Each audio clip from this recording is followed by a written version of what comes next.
ہم تو رکھتے ہیں مسلمانوں کا دین، دل سے ہے خدا میں ختم المرسلین۔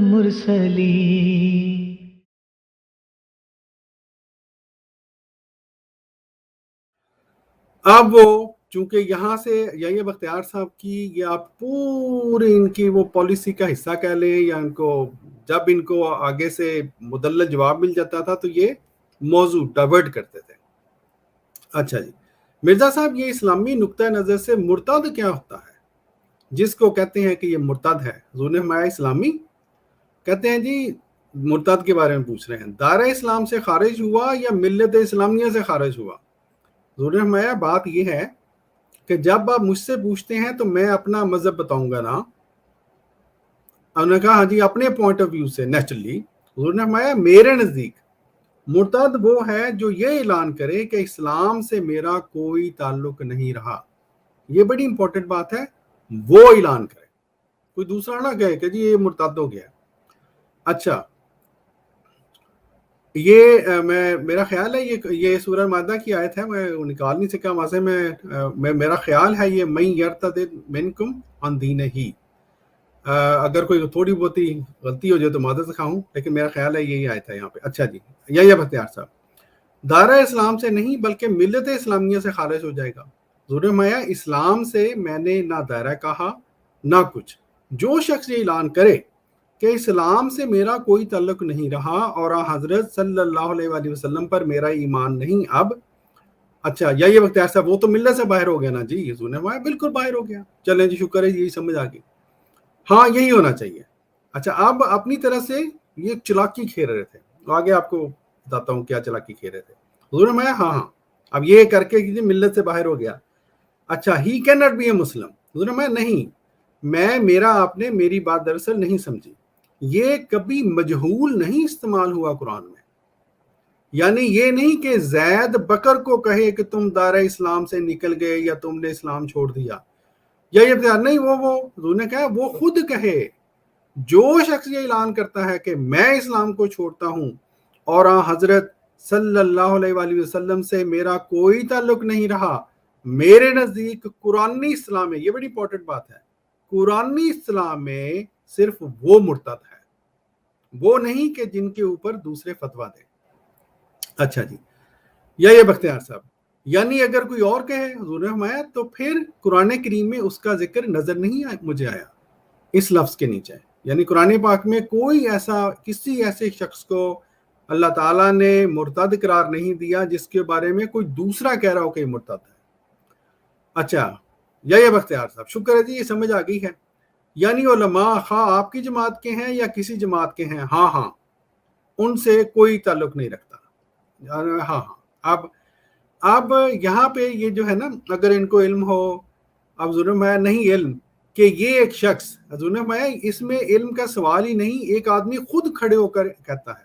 اب یہ اپنی طرف سے وہ جو کہتے ہیں نا شکنجا، وہ بنانے کی کوشش کر رہے تھے، آگے اصل میں جو کر رہے تھے آپ کو بھی سمجھ آئے گی۔ یہ بختیار on the matter نہیں، اگر وہ خود نہ کہے، حضور نے فرمایا نہیں خود نہیں، قرآن کریم کہتا ہے کہ خود کہے، یہی تو میں پوائنٹ لے رہا ہوں۔ قرآن کریم نے فرمایا ہے ہمیشہ مجہول کا لفظ صیغہ استعمال کیے بغیر کہ جو شخص خود ارتداد عن الاسلام کا اعلان کرے، یعنی یہ اعلان کرے کہ اسلام کے ساتھ اور حضرت خاتم الانبیاء حضرت محمد صلی اللہ علیہ وسلم کے ساتھ میرا تعلق نہیں، قرآن کریم کی اصطلاح میں وہ مرتد ہے۔ اچھا جی، یہ بختیار صاحب میں ابھی فرض کیجئے ایک شخص ہے مسلمان ہے اور وہ اعلان کر دیتا ہے کہ میں اسلام میں ابھی نہیں بلیو کرتا، مرتد ہو گیا؟ حضور نے فرمایا ہاں اپنے اعلان کے مطابق۔ اب وہ ہے جہاں پہ اب وہ ٹوسٹ لے کے آ رہے ہیں، ٹھیک ہے جی۔ ایک شخص جو ہے جو مرزا غلام احمد سے بیعت لے آیا، احمدی ہو گیا، پھر وہ اعلان کر دیتا ہے کہ میں ابھی ان کو نبی نہیں مانتا، وہ مرتد ہوگا کہ ملت اسلامیہ سے باہر ہوگا یا دائرہ اسلام سے باہر؟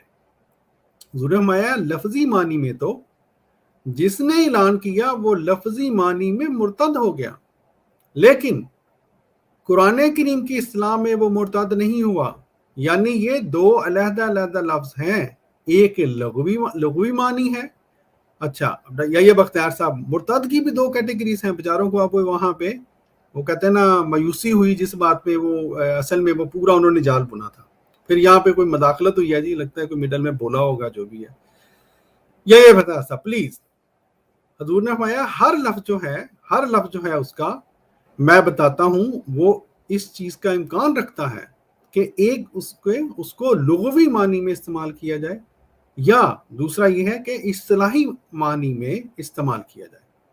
میں یہ بات کر رہا ہوں، ایک ہے ارتداد کے معنی قرآن کریم کی اصطلاح میں شروع سے آخر تک کا پڑھیں اور ساری آیات سامنے رکھیں، جہاں ارتداد کا لفظ استعمال ہوا ہے تو وہ قرآن کریم کی اصطلاح ہے، اور اس کا یہ مطلب نہیں کہ قرآن کریم اگر کسی لفظ کو عربی کے اصطلاحی معنی میں استعمال کرے تو لغوی معنی وہ استعمال ہو ہی نہیں سکتا۔ یہ بڑی امپورٹنٹ بات ہے۔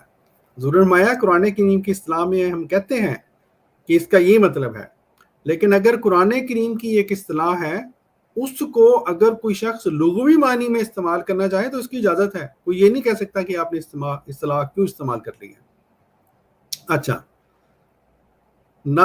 وہ استعمال ہو ہی نہیں سکتا، نہ کہیں ہوا، اور نہ یہ عقل بھی اس کو نہیں مانتی۔ تو جب ہم یہ کہتے ہیں کہ اسلام سے ارتداد اختیار کیا، تو قرآن کریم کی اصطلاح کے مطابق جب ہم یہ کہتے ہیں کہ فرقہ وہابیہ سے ارتداد اختیار کیا، اچھا حضور نے فرمایا یہ یہاں پہ ڈیش ہے، یہ فقرہ ختم ہو گیا ہے۔ تو جب ہم یہ کہتے ہیں کہ اسلام سے ارتداد اختیار کیا تو قرآن کریم کی اصطلاح کے مطابق، ٹھیک ہے جی۔ اب آگے اگلی بات ہے، جب ہم یہ کہتے ہیں کہ فرقہ وہابیہ سے ارتداد اختیار کیا تو وہ لغوی معنی کے لحاظ سے قرآن کریم کی اصطلاح کے مطابق نہیں۔ اور مثلا یہ ایک حوالہ ہے حضرت مولانا مودودی صاحب کا کہ جماعت اسلامی سے پلٹ جانا وما ہوا جہنم و بیس المصیر، ٹھیک ہے جی۔ تو یہ انہوں نے اپنا کر دیا، یہ ان کی اپنی، اب مطلب یہ کہ یہ ان کی اپنی ڈیفینیشن ہے، انہوں نے لغوی معنی استعمال کیا ہے، لیکن قرآن کریم کی اصطلاح میں جس کے بارے میں بھی مودودی صاحب نے یہ فتویٰ دیا ہے وہ قرآن کی اصطلاح میں مرتد نہیں ہے، یہ ضرور فرما رہے ہیں۔ اچھا جی، یہ بختیار صاحب مرتد کہہ دیا اس کو، میں ارتداد کا لفظ استعمال کیا ہے، انہوں نے اپنے فرقہ سے ارتداد کا لفظ استعمال کیا ہے، یعنی مرتد ہو گیا، پھر تو وہ ہاں مرتد ہو گیا حضور نے فرمایا، لیکن میں یہ بتا رہا ہوں کہ ان کے حق میں بات کر رہا ہوں، یعنی مودودی صاحب کے حق میں بات کر رہا ہوں۔ ان کا مطلب یہ نہیں ہے کہ قرآن کریم کی اصطلاح میں مرتد ہو گیا، ان کا مطلب یہ ہے کہ ہمیں چھوڑ دیا، اس نے، اس شخص نے ہمیں چھوڑ دیا جماعت اسلامی کو۔ جناب یہ بتایا نہیں، اگر میں آپ سے ڈائریکٹ سوال پوچھتا ہوں، آپ بیچاروں کو وہ پوری جو عمارت بنائی تھی انہوں نے، وہ تو دھڑام سے گر گئی ہوئی تھی، انہوں نے کہا چلو میں ڈائریکٹ پوچھ ہی لینا۔ اچھا جی، کیا جی ڈائریکٹ پوچھتا ہوں، اگر ایک شخص مرزا غلام احمد صاحب کو نبی مانتا ہے، پھر اس کے بعد میں وہ ان کو حضور نے فرمایا اعلان کرتا ہے کہ میں نہیں مانتا، ہاں وہ کہتے ہیں جی ہاں میں نہیں مانتا، حضور نے فرمایا تو لغوی معنی کے لحاظ سے وہ مرتد ہے۔ اچھا اب وہاں نہیں ان کی بات بنی، تو اب دوڑے ہیں ایک اور طرف، گردن زدنی اور سزا۔ اب یہ نہیں اوپر دیکھا کہ مودودی صاحب نے بھی استعمال کیا تھا، مودودی صاحب نے اس بندے کے بارے میں کہا تھا کہ اس کو گردن زدنی کر دو۔ جماعت کے بارے میں ان کے یعنی سارے معیاری بدل گئے، یہ انصاف کا حال تھا۔ حضور نے فرمایا لیکن اصطلاحی معنی کے لحاظ سے وہ مرتد نہیں، یعنی قرآن پاک کے لحاظ سے وہ مرتد نہیں۔ اچھا یعنی جو سزا مرتد کو ہے اسلام نے، وہ سزاوار نہیں۔ حضور نے فرمایا قرآن کی اصطلاح میں جو مرتد ہے، قرآن کریم کی سزا صرف اس کے لیے ہے، ٹھیک ہے۔ اچھا یہ بختیار صاحب یہ اس کیٹیگری میں نہیں آئے گا؟ حضور نے فرمایا ہاں یہ اس کیٹیگری میں نہیں آئے گا۔ اور یہاں ایک اور وضاحت ہونی چاہیے، بڑی امپورٹنٹ بات ہے یہ، کہ قرآن کریم نے کیا سزا دی ہے مرتد کی؟ جہنم۔ دوسری دنیا کی سزا دی ہے، اس دنیا میں مرتد کی کوئی سزا نہیں قرآن کریم میں۔ وہ آگے حیران ہو کے کہتے کوئی سزا نہیں، کیونکہ انہوں نے تو سنا ہوگا مولویوں سے کہ جی مرتد کی سزا قتل، مرتد کی سزا قتل. ظلم ہے نہیں، کوئی سزا نہیں معین، دوسری دنیا کی سزا ہے. اچھا یہ بختیار صاحب، تو دوسری دنیا کی جو سزا ہے وہ اس شخص کے لیے ہے یا نہیں جو مرزا غلام احمد صاحب کو نبی، یعنی یہ میرا خیال ہے یہ ہونا چاہیے تھا نبی نہ مانے. حضور نے فرمایا قرآن کریم میں جو سزا بتائی ہے وہ کسی ایسے مرتد کے لیے نہیں جو قرآن کریم کی اصطلاح کے مطابق مرتد نہیں ہے. اچھا یہ بختیار، میں ان کا پوچھ رہا ہوں، حضور نے فرمایا اسی کا میں جواب دے رہا ہوں. اچھا یہ بختیار صاحب آپ بچارے منتیں تر لکھے نا، کیونکہ مجھے ایک سوال دیا گیا ہے. ہاں جی، وہ سوال دیا گیا ہے تو آپ کو اتنا جواب اوپر پوری بات سمجھا دی گئی تھی، بندے میں اتنی بھی تو کامن سینس ہونی چاہیے کہ بات نہیں بنی اب میں اگلی بات کرتا ہوں. نہیں، سوال دیا گیا ان کرنے کرنا میں. اچھا جی، حضور نے فرمایا قرآن کریم کی اصطلاح کے مطابق جو مرتد ہے قرآن عظیم نے اس کی جو سزا، جو بھی سزا قرآن کریم نے اس کے لیے بیان کی وہ کسی ایسے مرتد کے لیے نہیں جو لغوی معنی کے لحاظ سے مرتد ہے لیکن قرآن کریم کی اصطلاح کے مطابق مرتد نہیں ہے. یعنی اگر جہنم کی بھی سزا ہے، ٹھیک ہے، یہاں پہ قتل کی بات نہیں ہو رہی کہ بندے نو مار دو پڑھ کے، جہنم بھی ہے تو وہ اللہ تعالیٰ وہ بعد کی اگلی دنیا کی باتیں کی قرآن پاک نے بیان کی ہیں. اچھا جی، یہ بختیار صاحب، نہیں مجھے ایک سوال دیا گیا ہے جس میں کہا گیا ہے کہ اچھا یہ سوال ہے جی، اصل میں بیچاروں کو سوال آیا ہوا تھا، کسی نے دیا تھا جی، کیا آپ کے علم میں ہے کہ مرزا غلام احمد صاحب نے عبد الحکیم کو جو پہلے مرزا غلام احمد کا مرید تھا اور پھر اس نے ان سے شدید اختلاف کیا یا ان کی نبوت کی حیثیت سے ماننے سے انکار کیا تو مرزا غلام احمد نے اسے مرتد قرار دیا جی؟ یہ ہے جی حقیقت الوحی صفحہ 163. جری بھائی آپ کو میری آواز آ رہی ہے؟ جی آپ کی آواز آ رہی ہے. اچھا جری بھائی، یہ ایک حوالہ ہے جو میں نا نکالنا بھول گیا ہوں، اگر حقیقت الوحی کا صفحہ 163 یہ جو ہے نا وہاں پہ ایک چیز دکھانی ہے دوستوں، میں نکالتا ہوں. جزاک اللہ. اچھا جی، یہ چلتے ہیں جی واپس، یہ ہے جی تحریر. اچھا یہ تحریر ہے جری بھائی، کیا آپ کے علم یہ جو ہے نا کہ حضور نے وہاں پہ بیسیکلی ایکسپلین کیا ہوا ہے کہ جو عبد الحکیم صاحب جو تھے وہ کیوں مرتد ہیں، ٹھیک ہے جی. وہ بات جو کہ ہم بیان کرتے ہیں ہمارے پروگرام میں، ایک آدھے مولوی صاحب بھی آئے تھے تو بڑا وہ عبد الحکیم مرتد صاحب کی بات کر رہے تھے، حضور نے وہاں پہ اصل بات بیان کی ہے کہ کیوں مرتد میں نے جی میں نے نکال لیا، میں شیئر کرتا ہوں. ٹھیک ہے.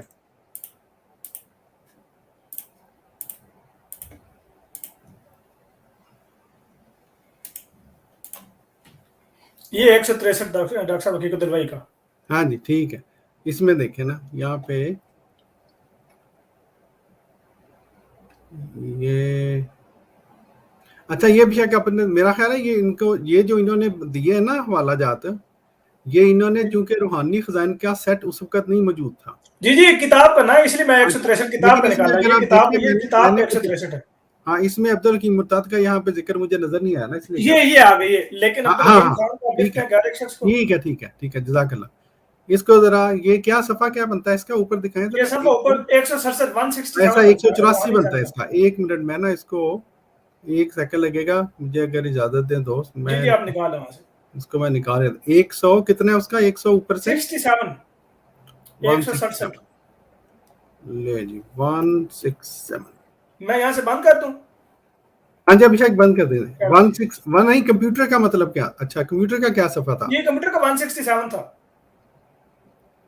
پی ڈی ایف کا نہیں ڈاکٹر صاحب، آپ اوپر پی ڈی ایف کا لکھ رہے ہیں، جو کتاب کا 166 ہے نا، اگر پی ڈی ایف کا نکالنا تو پی ڈی ایف کا ہے. اچھا 166 ٹھیک ہے، 162 ٹھیک ہے، 167 ہے نا. جی 167 ہو گیا. چلے جی 167. اچھا جی اس کو شیئر کریں دوستوں کو. پتہ ہے اندازہ میں اصل میں دوستوں کو دکھانا چاہتا ہوں کہ اصل میں یہ لوگ کتنے کیا کہ بندے کو نا الفاظ نہیں، بندہ کہنا تو بڑا دل کرتا ہے، بندہ کہے پھر بندہ کہتا ہے اچھا چلو اللہ کے حوالے جی. اچھا جی بدنیت لوگ ہیں جی. اچھا جی یہ جی سوال ہوا ہے، لیکن عبدالحکیم خان کو آپ لکھتے ہیں کہ ہر ایک شخص جس کو میری دعوت پہنچی ہے اور اس نے مجھے قبول نہیں کیا وہ مسلمان نہیں ہے، اس بیان میں اور پہلی کتابوں کے بیان میں تناقض ہے۔ اچھا یہ والا وہ نہیں ہے جری بھائی، حضور انور نے وہاں پر نا عبدالحکیم خان کو، میں بتاتا ہوں ایک منٹ، عبدالحکیم صاحب کے بارے میں حضور نے معین طور پر وہاں پہ بات کی ہوئی ہے۔ میں چلے میں دیکھ، جب آپ پڑھ رہے ہوں گے نا میں دوستوں کو بعد میں دکھا دوں گا، جب آپ کر رہے ہوں گے نا اپنی تو پھر دیکھ لیں۔ چلیں سوری دوستو، وہاں پہ چلتے ہیں جی جہاں سے ہم نے بات کی۔ یہ حوالہ انشاءاللہ میں بھی آپ کو دکھاؤں گا کہ حضور نے وہاں پہ اصل میں وجہ بیان کی ہے کہ کیوں عبدالحکیم صاحب جو ہیں وہ مرتد ہیں۔ بہرحال چلتے ہیں جی ہم اسی صفحے پہ۔ اچھا جی، یہ انہوں نے اعتراض کیا جی حقیقت الوحی صفحہ 163۔ حضور نے فرمایا جس نے انکار کیا ہے اس نے وہ انکار کیا ہے جو لغوی معنی کے لحاظ سے ہے۔ اچھا، یا بختیار مرتد اس سینس میں کہ یہ آدمی کافر نہیں ہوا، حضور نے فرمایا وہ دار اسلام سے خارج ہو گیا لیکن ملت اسلامیہ میں شامل ہے۔ اب یہ بڑی امپورٹنٹ بات ہے، مجھے 100% یقین ہے کہ اگر یہ حضور انور کے سامنے اصل اوریجنل حوالہ پیش کرتے، ٹھیک ہے، تو وہاں پہ تو صاحب جو بات لکھی ہوئی ہے وہ شخص حضور صلی اللہ علیہ وآلہ وسلم کو مانتا ہی نہیں تھا نبی، تو وہ کیسے اسلام مسلمان ہو گیا جی؟ وہ تو مرتد تھا۔ پھر وہ میں حوالہ انشاءاللہ آپ کو دکھاؤں گا۔ اچھا جری بھائی آپ کو میری آواز آ رہی ہے؟ جی جی ڈاکٹر صاحب آپ کی آواز آ رہی ہے۔ ٹھیک ہے، آپ اگر یہاں سے جری بھائی اگر جی پڑھنا میں یہاں سے پڑھتا ہوں ڈاکٹر صاحب۔ دوسرا میں نے حوالے کچھ نکالنے ہیں، وہ والا حقیقت الوحی کے، وہ صفحہ نمبر 112 پہ ہے، صفحہ نمبر 119 پہ ہے، اور صفحہ نمبر 126 سے لے کے 131 پہ اور پھر 135 پر بھی ہے، جس میں اس کے مرتد ہونے کا ذکر کیا اور اس کو مرتد کیوں کہا ہے کہ وہ خدا کی وحدانیت پر صرف ایمان لانے کو اپنی نجات کا ذریعہ سمجھ رہا تھا، اس وجہ سے اس کو مرتد کہا ہے۔ اور اس کے آگے پھر حضور نے توضیحات بھی بیان کی ہیں۔ صفحہ نمبر 112 روحانی خزان کا، صفحہ نمبر 119، پھر 126 سے 31، پھر 135۔ اچھا چلیں وہ آپ بشک دکھا بھی دیں دوستوں کو، اگر آپ نے چلے میں نکالی دکھا ہے تو دیتا آپ ہوں، میں دکھا یہاں دیں۔ پہ اسکرین شیئر کر دیتا ہوں۔ جی جی